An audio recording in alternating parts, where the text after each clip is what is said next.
តែអែមកាន់តែធំសម្បើមពីខាងបូរីហ្គោដើមផាក់មកលើកនឹងធានាថាបងដែលកំពុងតែចង់បានផ្ទះនៅតំបន់ 6A ដឹងតែពេញចិត្តស្បោកហ្មង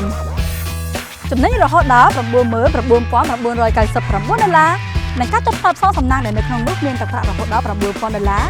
សម្ភារៈប្រើប្រាស់ខាងក្នុងផ្ទះដ៏ច្រើនសន្ធឹកសន្ធាប់និងទូរស័ព្ទ iPhone ស៊េរីចុងក្រោយគេបងអស់ភ្លាមតែម្ដងហើយអ្វីដែលកាន់តែពិសេសទៀតក្រោយពេលបងទទួលផ្ទះបូរីនឹងផ្ដល់ជូនសេវាថែទាំបូរីរហូតដល់18ខែដែលឥតគិតថ្លៃប៉ុណ្ណឹងអែបអត់បង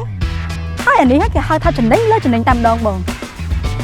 អញ្ចឹងបើបងចាប់អារម្មណ៍ផ្ទះអាជីវកម្មដែលលក់ដាច់ខ្លាំងជាងគេបែបនេះឬក៏បងចង់បានផ្ទះវីឡាភ្លោះដ៏ស្រស់ស្អាតបែបនេះឬក៏វីឡាព្រីនដែលប្រកបដោយឯកជនភាពបែបនេះ